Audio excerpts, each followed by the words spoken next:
This is the top 10 frontier movies.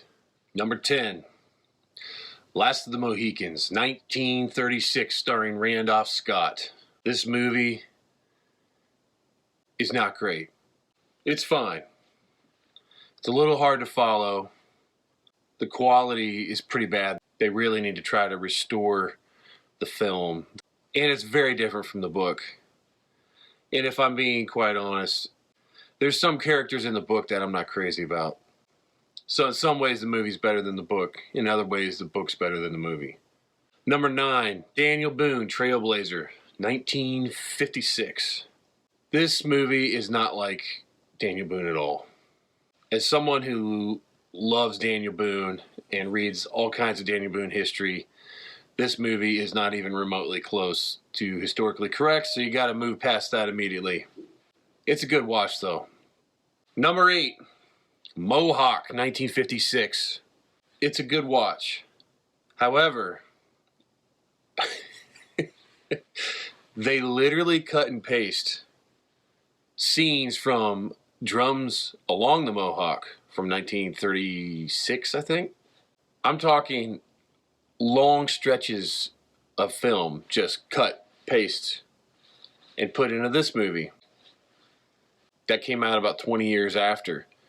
Including Henry Fonda's long chase scene from Drums Along the Mohawk when he's running from the Braves, and the long fort attack. They just took that entire scene and just put it in this movie, Mohawk. I mean, it's basically Drums Along the Mohawk with more cleavage. Number 7, Drums Along the Mohawk. I love this movie. Great book. The movie has a lot of silly, cheesy stuff that was very popular back then. But once you get past that, the plot is really good. The scenery is really good.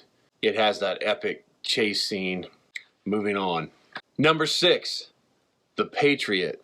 Yes, The Patriot, starring Mel Gibson. Yes, that movie is really about the Revolutionary War.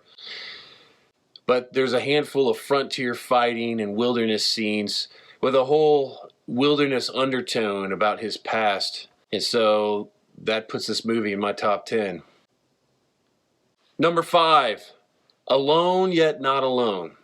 Now this movie is not great, but the scenery, the wardrobe is top notch. It rivals Last of the Mohicans, honestly. But the script and the acting is pretty weak. But the set is really good. And actually the Shawnee Brave who stars in this is spectacular. So there are some highlights in this movie. And it's cool to see a movie on this period from the last 10 years, even though it's not amazing.